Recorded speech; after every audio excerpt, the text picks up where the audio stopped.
Hey everybody, so we are now in late January of 2025, and inventory actually during the holidays and this what is considered the slow time of real estate, which is still today, right, actually went down. And generally, it probably doesn't move a whole lot or it goes up. And even my prediction, I remember doing a video when we were just over 6,000 houses. I don't know, I think we might have had like 6,300 houses. Again, most I have seen since pre-COVID level numbers, getting us back to what that number was. And I remember doing a video, I can't remember if I was either October or November, and I was talking about, is that number going to keep going up at the rate that it was, which it was going up quite a bit. It was going up like 100 or so, maybe 200 homes, every week or two, which was a lot, which is good for buyers, right? Anytime inventory goes up, it's good for buyers. Anytime inventory goes up, kind of bad for sellers. And I thought inventory was going to go up during this time, right? Interest rates are still high. They're still above 7%. People have been beat up now for 3 years of just interest rate being in the average of like 7, and the holiday season coming around, I figured there'd be a whole lot of movement, and I was wrong. Now I don't necessarily, I think what happened, and I don't have the data yet, because I've seen the national data. That's why I'm making this video. I got some interesting stuff with the national data that kind of that went kind of parallel with my beliefs of kind of like what was going on. So it wasn't that more buyers were entering the market and there was just buyers everywhere. The problem was sellers were not listing their home at all. Basically November and December, and really even now into January. So what's happened is you've still had a decent steady flow of buyers. You've not really an increase in buyers. You just had a steady flow of buyers, and new homes have just been at like a record low number. I know there is some data that was out there, and it was talking about they surveyed homeowners, and it was like 36% of homeowners said that they were never going to sell their home again. And then it was like baby boomers, right? So a little older generation. It was like 40-something% of them said they were never going to sell they were in their forever home, and a lot of them are sitting on fully paid for homes, cash, right? So I really do think it wasn't like anything that the real estate market picked up, because we just had the best December on our team. I think we had, I think it was like 19 closings in December, where the year before, I think we had like 2. And the year before that, we probably had a handful. But usually December is a very slow month for real estate. And so for us to have closed 19, and then I think as of today, again, late January, I think we've already closed, I don't know, maybe 10 or 15 in January. A few more to close out. Probably get close to closing somewhere in 20 in January, and we have like almost like 30 pending contracts. So arguably for the time of year, like we are extremely busy on our team here in East Tennessee. And again, I've noticed it too. There's not a whole lot of new inventory. We're setting with buyers. I'm setting with buyers. Our agents on the team is setting with buyers that are waiting for new homes to list. Certain types of homes. I really think that's what happened with inventory. Is all right. Well, there wasn't a whole lot of new homes, so the new homes that did list actually did move pretty quick. All right, so we're back. But like moving pretty quick now is different than moving pretty quick in 2020, 2021, which was, like at 2 seconds, you're home at 10 offers. So 2 quick examples. So I listed 2 great homes last Wednesday, not this past Wednesday before then. 2 great homes. One was priced at $250. The other was like high 3s, $385, I think. Both of them were great. Move-in ready, qualifies for all the loans, not a whole lot of competition with where they're at, the types of homes and all of that. And I really, in the back of my head, I thought for sure one was our flip home. And I had priced it intentionally low, than really what I thought the max comp was. And in doing so, I thought I was going to get multiple offers. Well, I was wrong. And I'll kind of talk a little bit about that. I was wrong, but I still end up selling it for over asking price. It's so weird. It's like when we listed both those homes, I only had like 1 or 2, 3 showings on it the whole first week. And I was like, man, that's not a lot of showings, even on mine.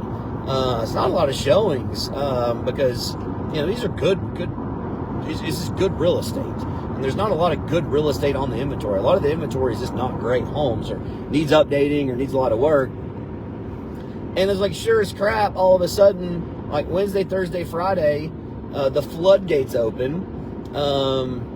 I end up in a couple multiple offer situations, right, and negotiating the other one way higher than what the seller thought they were going to get, and a cash deal. On mine, we end up getting almost $5,000 over asking price on our flip. It was on the market like 10 days. It's like, what the heck? Now, again, we're paying some closing costs, stuff like that, but we were already accounting for all that. No big deal.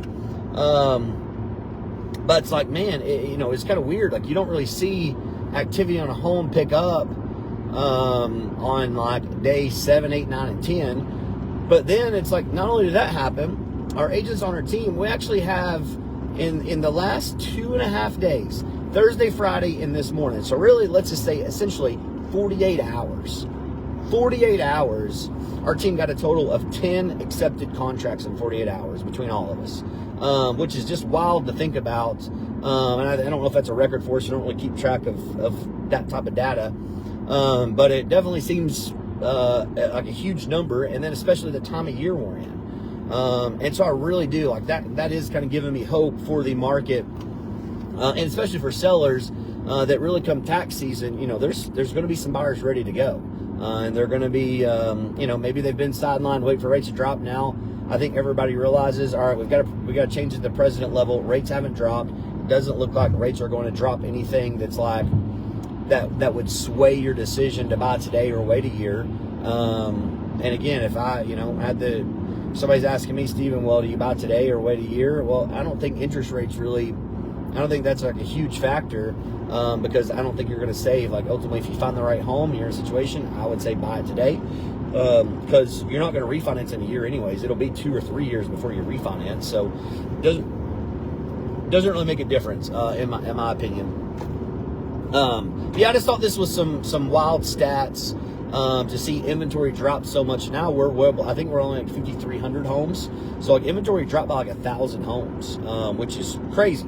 To think when it's in the slow time of year, and you really got to watch the inventory, right? Real estate is when you look at it from a very high level point of view, it's very simple supply demand economics, right? More supply, worse for sellers. Low supply, better for sellers, right? And the same thing on the buyer, opposite. More supply, better for buyers. Less supply, worse for buyers.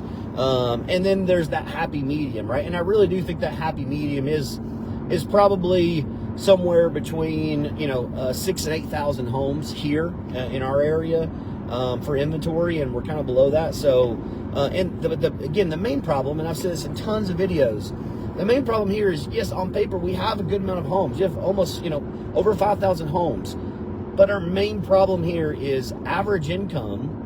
In all these areas and all of our surrounding counties, average household income can only afford like 10% of the inventory. So that means, your average person's like 70. I don't know what the number is. 75% of people who live around here, I'm just going to say that, right, can only afford 10% of the market, right? So there's still kind of a weird thing going on in our market as far as actual supply, meaning affordable housing. Affordable housing is still at a crisis in our area, because I have buyers that are great buyers that are approved, they're ready to go, and they would be able to afford the average price if interest rates were at 4 or even 5%, but they're at 7. So they can, right? They can't afford it. It's just brutal to try to buy that, because now their budget's 200,000, and it's just a good home that can go government loan under 200,000. I don't know, there might be less than 300 or 400 of them total, and that's all the way from like Morristown through Crossfield to Kentucky line down to like Athens, right? That's the whole area I'm talking about. That's a huge area, and only like 300 homes. Just wild. So weird things happen in real estate. It's you can make predictions and all the experts. It's a funny thing is like I guess really the more I've gotten in real estate and investing and all that, and listen to all these experts. There's experts on both sides of the aisle, right? And not to get into politics, right? But there's both sides of politics, and they both think they're right. Well, I think it's the same thing a lot with experts. Experts aren't really experts. I think that's an overrated term, because if they're wrong, it's not like they get penalized. It's not like they get in trouble.